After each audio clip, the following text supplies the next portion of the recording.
Simulan na natin yung ating na tutorial. Hindi naman kahaba nito dahil yun lang namang para alam nila kung saan nila titignan yung mga drop. Kasi kanina ay di ba, patulog na sa play kasi alas 5 yan alas 5 yung announcement. Pero natuklasan niya ni Coach Anton, wala pa sa wala pa sa Discord yung news. Kaya kanina lang nila linabas yung sa announcement. Okay, record na natin. I-mute ko muna yung mga hindi naman ako. Ito yung background ko, bro. Mata, nasa gitang XT. Oo nga. Uniform din tayo, di ba? Gumagalaw dapat hindi makakalaw. Recording in progress. Yan, okay po. Good morning po muli sa Team Puyat. At sa gabing ito ay muli po tayong magtuturo doon sa naganap na airdrop para po sa lahat ng mga hindi pa nakakalam nito kasi kanina pong dinabas yung announcement sa ating Discord ay na po yan. Ating gabi na po yan sa Asia.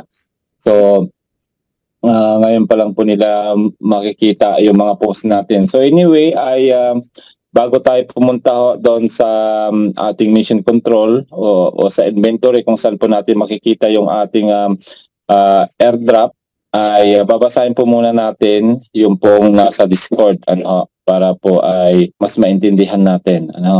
Ayan. Now, me to share my screen. Start Discord. Ayan. So ito po yung announcement kanina sa Discord. 5:40 po ng hapon dito sa Europe. So sa Pilipinas ay 12:40 na po ng hating gabi. Kaya marami na pong tulog ng mga taga-Asia that time. So nakalagay dito, IXT airdrop competition, airdrop complete. Ayan. Thank you to all the 131,162 players that have participated. Dami rin bro. Dami rin pala You have produced 59,776,554 energy. Collected 327,482,589 waste. Yung waste na yan, digital waste po yan, NFT rin po yan, and burn 9,284 metamods. Ayan, marami-rami din po yung metamods, yung pong pinakamahal nating biomod po yan. Prices for the people. We have now airdrop 10,000 NFTs.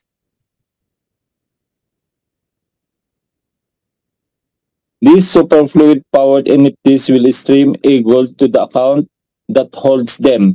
So yung pong NFTs na yan, na mamaya titignan natin, nandun po yan sa ating pong inventory. So 10,000 kasi nga po, 10,000 po ang mabibigyan ng airdrop.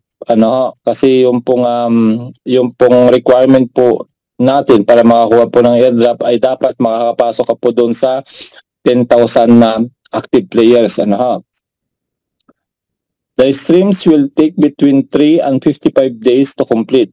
You can at any time go to AstroCap and swap your A-Gold to IXT. So A-Gold po yung airdrop na bibigay sa atin, pero anytime naman yan po yan pwede nating iswap po yan sa IXT.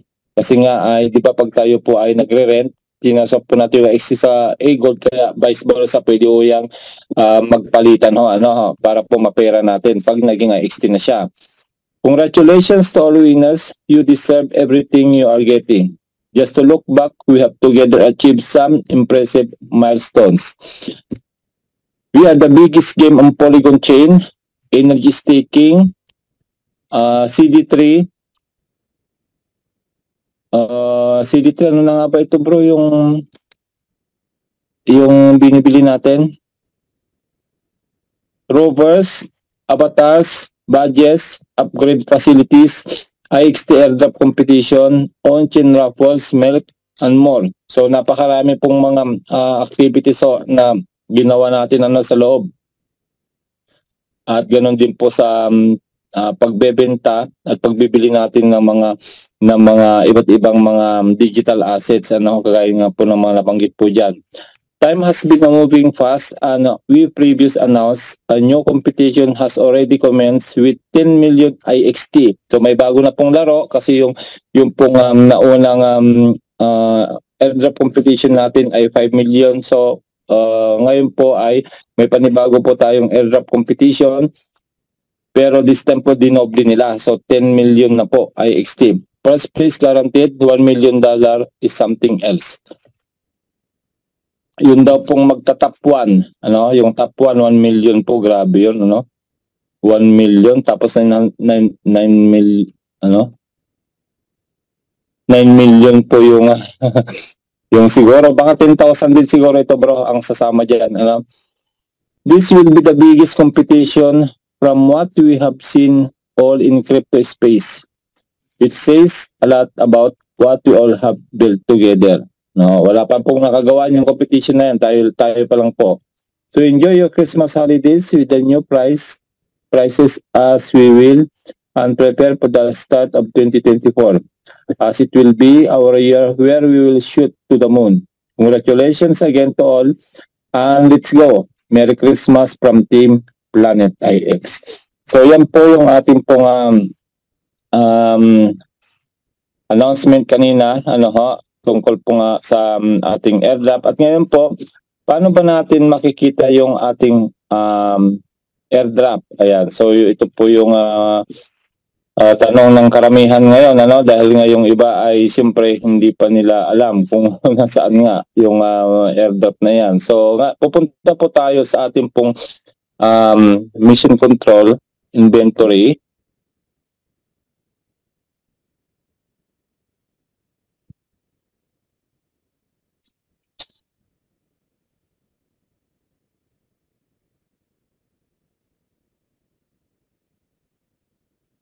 Ayan, so ito po yung main account. Ito po yung aking main account. Pag nandito na po kayo sa mission control, click lang po ninyo inventory. Then hanapin nyo po yung collectibles. Ayan, collectibles nasa dulo. Ayan, nasa dulo po yung collectibles. So click nyo po yan. Then nandito po yung mga Genesis NFT, ano, nakalagay. Ang gagawin po natin dito, pag marami po kayong mga assets, tsaka yung mga avatars na nandyan, ay doon po sa pinakailalim. Yan. Yan po yung binabanggit kanina. Yan, ito po yung binabanggit kanina na 10,000 NFT na in-airdrop nila sa atin na nakapasok sa 10,000 active players, ano. So pag click nyo po yan, makikita nyo po sa baba, airdrop complete. Ayan, nasa baba po. Then scroll up nyo po yan. Scroll up. Tayo lang natin. May lalabas po dyan.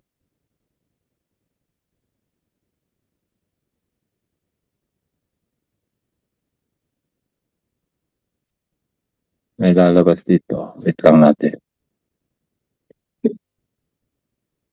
Nakita niyo po, on 1, description wala. I-refresh natin kasi kanina pa ito nakabukas. Wait lang. I-refresh lang natin para makita natin yung description ng ano na yan. Nako. Naka ano bro? Check nyo nga. Ba't parang ano, naka ano tayo? Yan bro, saan yan? Doon sa ano, sa mission control. Kasi pag ganito kasi naka ano na to eh. Tawag nito. Refresh mo. Back mo, refresh. Wait lang. Kasi pag may lumalabas kayo, usually ay naka-maintenance ho eh. Kasi kanina pa yung nakabukas. Try ulit natin.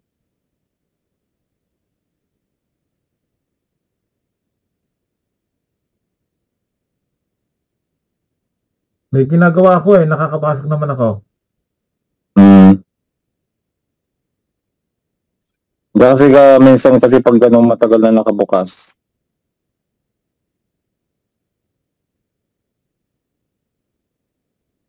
Okay, dito na tayo sa inventory dito. Then, balikan natin yung collectibles. Ayan, ganyan po itsura niya yung in-airdrop sa atin na nakita nyo, Planet IX, ganyan po yun, no? AstroCap. Ayan. Tapos, hindi pa rin nag-appear dito. So, ayan na. Ito na po siya. Pag scroll up nyo po yan, ayan, nandito na po yung airdrop. Ayan, so, ang nakuha ko pong airdrop dito sa main account ay 1,900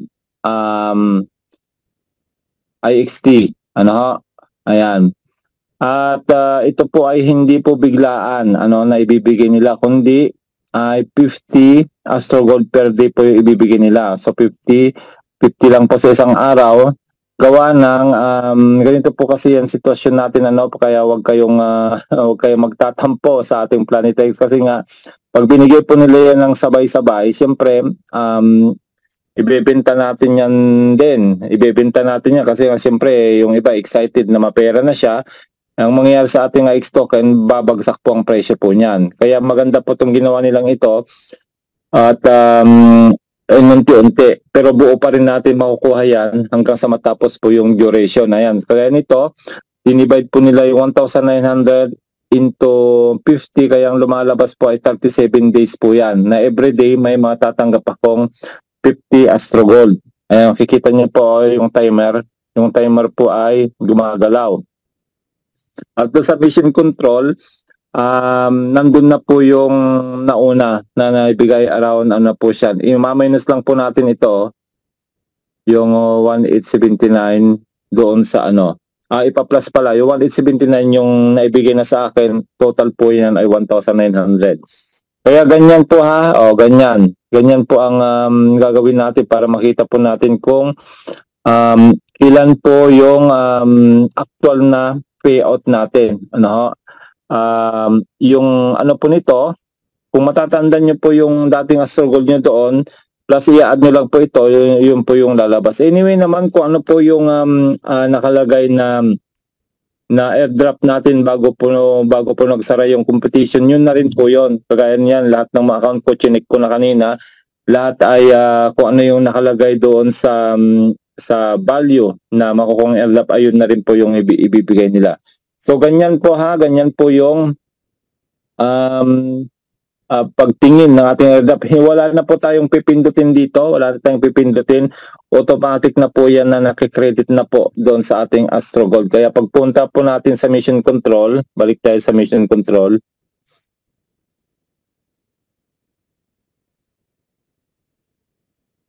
$1,879 po yon. Ito po ay hindi po nagre-rent ito. Hindi po nagre-rent ito. Itong account nito kasi meron po itong New Land Genesis NFT. Kaya nakita niyo po sa taas, nandun na po siya yung 20.59 na kasama sa 50 nga po daily. So 179 point something doon plus ito, total of 1,900. Tama po. Tama po yung yung airdrop na ibibigay nila sa akin. So, ganun po yung gagawin natin para makita po natin. O kaya naman ay pupunta lang po tayo doon sa ating MetaMask account. Makikita rin po dito. Lipat lang natin sa account 1.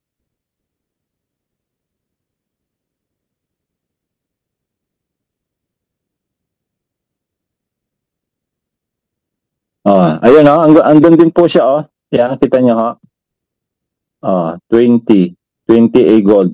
So tugma po siya sa mission control tsaka dito. Tsaka bro, kanina ito na-add ko to DPX na to. Tingnan nyo kung meron din sa inyo. Pero ako lang meron nito, yung ibang account ko wala Ayan may binigay kanina ditong import token na 100 DPX. So, yan po ang value niya ngayon, $0.03. I believe yan, tataas yan. Bigla na lang siyang dumating dito Sabi dito import token, so in-import ko. So, yan, may value siya. Kita nyo? Ayan, so ganun po yung ating tutorial sa pagtingin o pag-claim ng ating airdrop na A-Gold. Wala na po tayong gagalawin dyan. Automatic na po dyan. Titignan nyo lang po yung duration. Kagaya po nito, try ko rin magbukas dun sa asawa ko para makita nyo rin. Yung pong mga more than 1,000 na airdrop, I believe lahat po yan ay 50 per day. Pero pag less 1,000 po, yung nakuha nating airdrop, 20 po yung binibigay. Kagaya nito, sasampulan po natin dito sa asawa ko para makita nyo rin. Na sa kanya po ay dahil 377 po lamang yung nakuha niyang airdrop, kaya dinivide po yun sa 20. Sa 20 po. 20 per day po ang binigay sa kanya. Yan, log out lang muna tayo dito.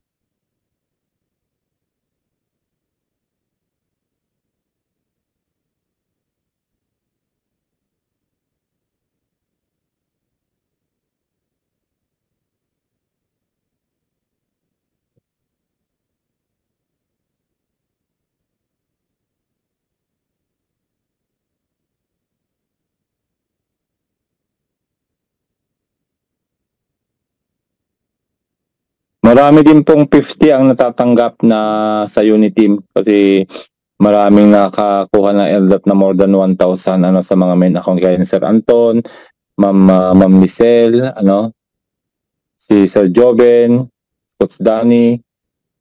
Marami pong mga leader ako nakakuha ng more than 1,000. Yung pong mga sumabay sa amin. Yan. So ito po yung account na po ni Marisa. Yan, direkta na po tayo sa inventory.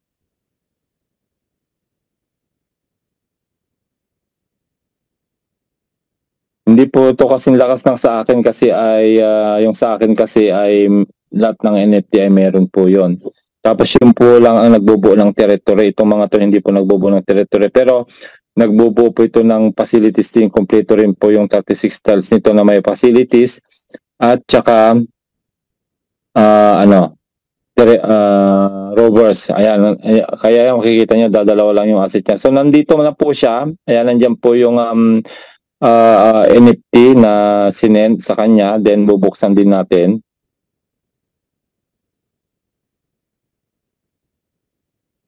Yan, din lang natin. Lalabas yun dito eh. Yun, okay, lumabas na. So nakita nyo ha, kung kay Marisa ay ang nakuha nitong airdrop ay 377. At ang daily po nabibigay sa kanya ay 20 Astro Gold for 18 days. Ayan, mas maiksi po sa kanya kasi nga ay mas kaunti lang naman.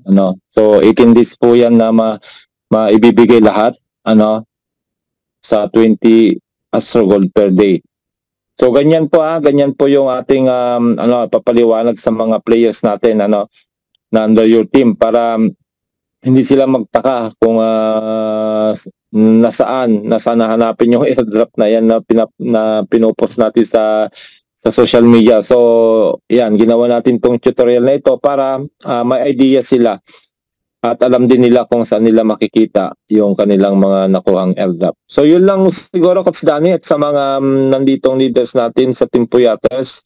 Basta pag may mga bago po tayong mga special updates, lalo po ay may tutorial na ituturo, ay ginagawa natin ng video para hindi sila malito o maiwanan. So yun po, at kita-kita po muli tayo sa mga susunod na nating tutorial videos po. At marami pa po yan dahil yung Metaverse, yung ating C1 token, yung ating C1 wallet, at iba pang mga products na ilalans po sa ating pong C1 company. So again, thank you po at God bless po sa ating lahat. Back to you, Coach Danny. Yan, baka may mga tanong na sila. You're welcome po, Tina. Recording stopped. Okay. Tapos na ang ating tutorial, meron na ulit tayong bukas, pagising. Tanungin natin ng mga nasa loob kung ano sa loobin nila. Kayo naman. Yung mga nasa loob. Ano masasabi nyo? Ma'am, sino ba yung mga na dyan? Ma'am Tina, sa airdrop. Ang masasabi ko dito sa airdrop na ito, Kwan. Hindi na ako Hindi na ako mag-aalala na lagi ng pupula yan, mauubusan lagi. Lagi Siguro. na nauubusan eh. Hindi na Hindi. kailangan ng IXT para bumili ng Astro Gold. Oo. Oh. Kahit hindi mo nabuksan. Hindi na mag-aalala ng pupula.